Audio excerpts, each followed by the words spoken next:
Most welcome dear students, आप सभी लोगों का स्वागत है आपके अपने YouTube चैनल डीजे सर पर। लोगों के अंदर ज्ञान की पूंगी बजाने वाला, न कि गानों का रिमिक्स बजाने वाला। डियर स्टूडेंट्स, आज का ये जो सेशन है बहुत ही ज़्यादा मोस्ट इंपॉर्टेंट है। जो 2024 में जो भी विद्यार्थी बोर्ड एग्जामिनेशन में शामिल होने वाले हैं उनके लिए तो यूपी बोर्ड का ये पूरा का पूरा फुल डिस्कशन है। वीडियो में पूरा अंत तक बने रहिएगा। देखिए डिस्कशन, किसी भी एग्जाम को क्रैक करने के लिए या किसी भी लक्ष्य को पाने के लिए पहले आपको उनके बारे में जानना बहुत ही जरूरी होता है। जैसे कि आपको समाजशास्त्र में चाहिए 90 नंबर या चाहिए आपको 100 नंबर, तो किस तरीके से क्या सिलेबस है, कितना आपको पढ़ना है, कैसे पढ़ना है, ये जानना बहुत ही ज़रूरी है। तो उसी का मैं डिस्कशन करने वाला हूँ आज के इस अपने सेशन में। तो वीडियो थोड़ा सा यदि हेल्पफुल है आप लोग के लिए तो इसे लाइक कर दीजिएगा, शेयर कर दीजिएगा और चैनल पर आए तो चैनल को सब्सक्राइब जरूर कर लीजिएगा। तो चलिए करते हैं स्टार्ट इसे, ठीक है। और उसके अलावा डिस्टेंस सोशलॉजी और सिविक्स के लिए जो नंबर 1 चैनल है डिस्टेंस का नाम है डीजे सर। तो चलिए स्टार्ट करते हैं हम आज के इस महत्वपूर्ण सेशन को। देखिए समाज शास्त्र क्लास 12 के विद्यार्थी और ये न्यू सिलेबस एडिशंस, इसी के अकॉर्डिंग जो होगा आपका पूरा का पूरा अब जो नए सीरियल से बनेगा इसी सिलेबस के अनुसार आपका कार्य होगा। देखिए एडिशंस, आप लोग तो जानते हैं कि पेपर आपका कैसे होता है, कितने नंबर का होता है, ये सबको तो बताने की ज़रूरत है नहीं आप लोगों को।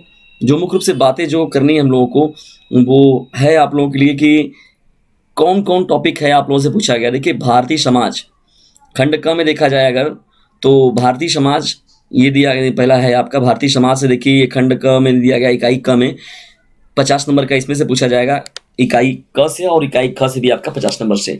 तो भारतीय समाज में भारतीय समाज का परिचय, ठीक है। भारतीय समाज की जनसांख्यिकी संरचना हो गया।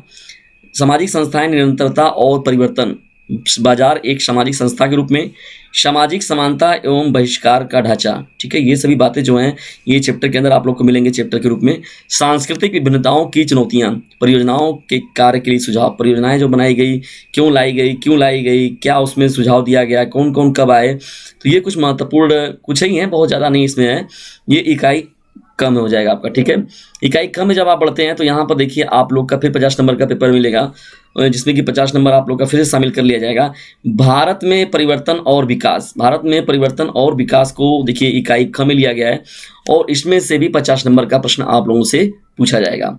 संरचनात्मक परिवर्तन हो गया, सांस्कृतिक परिवर्तन हो गया, संविधान एवं सामाजिक परिवर्तन हो गया, ग्रामीण समाज में परिवर्तन और विकास हो गया, औद्योगिक समाज में परिवर्तन और विकास हो गया, भूमंडलीकरण देखिए बहुत ही मोस्ट इंपॉर्टेंट है, और सामाजिक परिवर्तन, जनसंपर्क माध्यम और सूचनाएं, ठीक है। और सामाजिक आंदोलन तो समझ लीजिए इस पेपर का एकदम बहुत महत्वपूर्ण भाग है और देख भी रहे हैं आपकी 8 नंबर का जो है इसी से पूछा जा रहा है, ठीक है। ये सामाजिक आंदोलन वाला जो चैप्टर है बहुत ज़्यादा मोस्ट इंपॉर्टेंट है। तो इस तरीके से आपको जो टोटल योग होगा वो 100 नंबर का पेपर आपका हो जाएगा। तो चलिए डिस्कशन हम लोग अब यहाँ पर तो ये चैप्टर वाइज बात हो गई। अब हम लोग बात करते हैं चैप्टर के अंदर कौन कौन से हेडिंग आप लोग को देखने को मिल सकते हैं। देखिए भारतीय समाज में जब हम लोग पढ़ते हैं यहाँ पर खंड का में, देखिए ये तो महायोग हो गया आपका टोटल। भारतीय समाज में देखिए जब आप पढ़ेंगे खंड का में तो यहाँ पर जो पहला चैप्टर आप लोग का बताया गया था भारतीय समाज का परिचय, देखिए ये जो था 4 नंबर से आप लोगों का प्रश्न यहाँ से पूछा जाएगा। उपनिवेशवाद देखिए क्या होता है, राष्ट्रीयता क्या होती है, वर्ग और समुदाय। उपनिवेशवाद, राष्ट्रीयता, वर्ग और समुदाय, इन चारों के बारे में आप लोग को इसमें डिटेल में जानकारी रखनी होगी, ठीक है। तभी आप यहाँ से 4 नंबर ले पाएंगे, ठीक है ना। मैंने पहले ही बताया कि चीज़ों को जानिए पहले कि हाँ कैसे पूछा जा रहा है, क्या पूछा जा रहा है, कितने का मुझे लक्ष्य मिल रहा है, कैसे मिल रहा है, मुझे कौन सा पढ़ना है, कितना पढ़ना है, ये बहुत इंपॉर्टेंट चीज़ होती है। जब एक बार आप जान गए तो आपके लिए कुछ भी कठिन नहीं रह जाएगा। देखिए जब यहाँ पर दूसरी इकाई 2 में बढ़ते हैं हम लोग तो भारतीय समाज की जनसांख्यिकी संरचना, देखिए इसमें हेडिंग कौन कौन से मिलेगा आप लोग का महत्वपूर्ण रूप से। जनसांख्यिकी की संकल्पना और सिद्धांत हो गया, ग्रामीण, नगरीय, शहर और सहसंबंध एवं विभाजन किस प्रकार से होता है, ये बहुत ही ज़्यादा मोस्ट इंपॉर्टेंट है आप लोग का समाजशास्त्र का, ठीक है डिस्टेंस। दोनों ही टॉपिक जो है बहुत ही ज़्यादा मोस्ट इंपॉर्टेंट है। इकाई 3 देख रहे हैं आप लोग यहाँ पर डिस्टेंस की, ये भी 8 नंबर का पूछा गया, बहुत ही पॉपुलर ये है आप लोगों का। और ये इससे तो समझ लीजिए एकदम फिक्स है आपका ना, ये हर बार कंफर्म रहता है इसमें से। और 8 नंबर यहाँ पर देखिए आप लोग को इसके सम्मुख दिया भी गया है कि 8 नंबर का पूछा जाएगा यहाँ से। इकाई देखिए 3 में क्या किया गया, सामाजिक संस्थाएं, निरंतरता और परिवर्तन के बारे में बात हो रहा है। पहला देखिए पॉइंट क्या हो जाएगा इसमें, जाति प्रथा, जनजातीय समुदाय, जाति प्रथा और जनजातीय समुदाय क्या होता है। और दूसरा जो इसमें देखिए महत्वपूर्ण पॉइंट शामिल किया गया, परिवार और नातेदारी। तो परिवार और नातेदारी जो है वो भी बहुत ज़्यादा मोस्ट इंपॉर्टेंट है। इकाई 4 में जब हम लोग पढ़ते हैं देखिए यहाँ पर तो बाजार एक सामाजिक संस्था के रूप में किस प्रकार से है, ये इसका हम लोग अध्ययन करेंगे। इकाई 4 में बाजार और अर्थव्यवस्था पर सामाजिक दृष्टिकोण, ये देखिए बहुत ही मोस्ट इंपॉर्टेंट है। भूमंडलीकरण के अंतर्गत जो बातें होंगी उसको भी हम लोग स्टडी करेंगे। डियर स्टूडेंट्स, हम लोग आगे बढ़ते हैं यहाँ पर देखिए तो और क्या महत्वपूर्ण बातें इसमें शामिल होती हैं, इन पर भी पूरा का पूरा डिस्कशन। देखिए भूमंडलीकरण की बात तो हो गई आप लोगों के साथ। यहाँ पर देखिए पांचवा जो इकाई दिया गया है, पांचवी इकाई में पूछा गया है सामाजिक असमानता और बहिष्कार का ढांचा।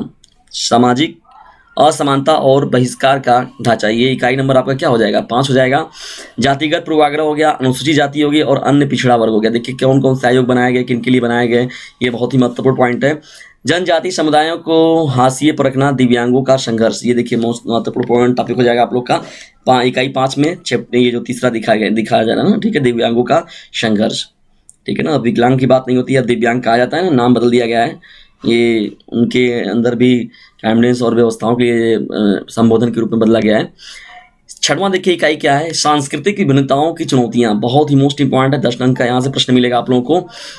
सांस्कृतिक समुदाय और राष्ट्र राज्य, सांप्रदायिकता, क्षेत्रवाद और जातिवाद की समस्या, राष्ट्र राज्य एवं धर्म संबंधी मुद्दों की पहचान एवं समस्या, राज्य और नागरिक समाज, ये बहुत ही महत्वपूर्ण है। सांप्रदायिकता, धर्मनिरपेक्षता एवं राष्ट्र राज्य। तो देखिए समाज शास्त्र जो होता है और नागरिक शास्त्र जो होता है, जिसे हम लोग राजनीतिक शास्त्र बोलते हैं, तो बहुत सा जो इन लोगों के बीच में कोरिलेट होता है, बहुत सी ऐसी चीजें मिलेंगी जो कि दोनों में कॉमन होती हैं। यानी मतलब कि अगर आप तैयार कर लेते हैं समाज शास्त्र के लिए तो समझ लीजिए आप लोग का नागरिक शास्त्र में भी काम देगा। अगर नागरिक शास्त्र में आप तैयार कर लेते हैं तो आपका समाज शास्त्र में भी काम देगा। इकाई 7 में जब हम लोग बढ़ते हैं, देखिए यहाँ पर तो परियोजनाएं कार्य के लिए सुझाव क्या दिया गया, सर्वेक्षण प्रणाली लाया गया, साक्षात्कार लाया गया, प्रेक्षण लाया गया, समसामयिकी पद्धति का सम्मिश्रण किया गया इसमें, छोटी स्रोत परियोजनाओं के लिए संभावित प्रकरण एवं विषय, ठीक है, ये देखिए शामिल किया गया है। और खंड ख में देखिए जब हम लोग बढ़ते हैं यहाँ पर खंड ख में, तो यहाँ पर देखिए महत्वपूर्ण रूप से जो बात आता है, भारत में परिवर्तन एवं विकास, भारत में परिवर्तन एवं विकास, ये देखिए बहुत ही महत्वपूर्ण पॉइंट है, भारत में परिवर्तन और विकास। तो देखिए इसमें कौन कौन सा है, यहाँ पर इकाई 8 यानी 7 इकाई का जो रहेगा चैप्टर वो आपका किस में हो जाएगा, वो खंड क में हो जाएगा, ठीक है, 50 अंक का यहाँ से। अब देखिए ये जो होगा वो खंड ख में है। तो 8 इकाई का 8वां देखिए जो है वो संरचनात्मक परिवर्तन है, उपनिवेशवाद, औद्योगिकरण, नगरीकरण। देखिए औद्योगिकरण नगरीकरण के बारे में हमेशा पूछता आया है पेपर में आप लोगों के। उपनिवेशवाद हो गया, औद्योगिकरण हो गया, नगरीकरण हो गया, बहुत सारे मैंने ऑलरेडी वीडियोस बना रखे हैं आप लोग ट्रेडिशनल समाज शास्त्र के, उनको देखिए और अपने सुझाव भी हमें देते रहिए कि आपके लिए और किस तरीके से कंटेंट जो है तैयार किया जाए, चैप्टर वाइज किया जाए या तो फिर किस तरीके से आपको जो नोट्स वाइज या मोस्ट इंपॉर्टेंट पर काम किया जाए। सांस्कृतिक परिवर्तन के रूप में देखिए पहला पॉइंट जो यहाँ पर विभिन्न प्रकार के सामाजिक परिवर्तन जो हुए उन पर देखना है। सामाजिक सुधार आंदोलन, सामाजिक सुधार और आंदोलन जो किए गए हैं और कानून जो लाए गए हैं उन पर देखिए यहाँ पर बात किया जाएगा इसमें, ठीक है, ये इकाई 9 हो जाएगा, ठीक है ना। और ये खंड ख की बात हो रही है आप लोगों के साथ। 10वां देखिए क्या, संविधान एवं सामाजिक परिवर्तन, संविधान एवं सामाजिक परिवर्तन। तो संविधान में समय समय पर क्या हुआ, देखिए राजनीतिक दल हो गया, राजनीतिक दल बहुत ही महत्वपूर्ण है। पंचायती राज व्यवस्था जो हो गया, कब लाया गया, क्यों लाया गया, किस संविधान संशोधन में इसको जोड़ा गया, ये सब का सब जो पॉइंट हो जाएगा इम्पॉइंट हो जाएगा, ठीक है ना। ये पूछने का पूरा संभावना आपका रहेगा आपके एग्जाम में। 11वां देखिए पॉइंट क्या है, ग्रामीण समाज में परिवर्तन एवं विकास, ठीक है। हरित क्रांति देखिए बहुत ही मोस्ट इंपॉर्टेंट है, यहाँ पर कृषक की बात हो गई, भूमंडलीकरण उदारीकरण हो गया, ग्रामीण समाज हो गया ना। 12वां देखिए औद्योगिक समाज में परिवर्तन एवं विकास। 13वां जो हो जाएगा आपका भूमंडलीकरण और सामाजिक परिवर्तन, ठीक है ना। जनसंपर्क माध्यम एवं संचार, यानी जनसंपर्क माध्यम के प्रकार देखिए कौन कौन से हैं और बदलता स्वरूप, यानी किस तरीके से अब स्वरूप बदलने को बदला हुआ देखने को मिलता है। इकाई 15 में जब हम लोग बढ़ते हैं देखिए यहाँ पर तो ये बहुत ही महत्वपूर्ण पॉइंट है। ये इकाई जो 8 अंक का पूछा जा रहा है आपका सामाजिक आंदोलन से, सामाजिक आंदोलन का वर्गीकरण, वर्ग आधारित आंदोलन, श्रमिक एवं कृषक वर्ग पर आधारित जो होता है, जाति आधारित देखिए दलित आंदोलन हो गया, पिछड़ी जाति आंदोलन हो गया, इसके क्रम उच्च जाति की प्रतिक्रिया। स्वतंत्र भारत में महिला आंदोलन, देखिए महिला आंदोलन जो चलाया गया था, और जनजाति आंदोलन, ये भी बहुत ही मोस्ट इंपॉर्टेंट पॉइंट है। जनजाति आंदोलन को भी बार बार आपके एग्जाम में पूछता जरूर है। चलिए बढ़ते हैं हम लोग यहाँ पर आगे और देखते हैं कुछ अन्य चीज़ों को। पर्यावरण देखिए आंदोलन इंपॉर्टेंट है, इसमें दहेज एवं प्रथा, वास्तविकता, अर्थ एवं उसका विकृत तथा समाज पर उसका कुप्रभाव तथा इसका निवारण। देखिए एनसीईआरटी द्वारा जो किया गया, इसमें एनसीईआरटी द्वारा निम्नलिखित पुनर्संयोजित पाठ्यक्रम के आधार पर ही पाठ्यक्रम अध्ययन किया जाना है। यानी देखिए ये जो किया गया इसमें एनसीईआरटी ने सुझाव अपने दिए हैं, उसी के बेस पर करना है यहाँ पर। ये देखिए जो महत्वपूर्ण रूप से पृष्ठ संख्या है यहाँ पर, अब डिजिटल मैसेज करेंगे तो मैं इसका जो आप लोगों को पीडीएफ मेरे पास है मैं उसको भी आप लोग को प्रेजेंट कर दूंगा। 950 690 250 7 डिस्क्रिप्शन बॉक्स में जाइए, वहाँ से नंबर मिल जाएगा आप लोग को, मैं आपको वो सभी चीज़ें जो है अवेलेबल करा दूंगा, ये जो पीडीएफ है इसका, ठीक है। उसके अलावा मोस्ट इंपॉर्टेंट नोट्स भी अगर आप लोग को प्राप्त कर सकते हैं। तो ये देखिए सुझाव वगैरह के आधार पर जो कुछ महत्वपूर्ण रूप से बातें जो हैं वो शामिल की गई हैं या देखी गई हैं। तो ये देखिए इसमें है, ये पूरा आप लोग एक बार देखें।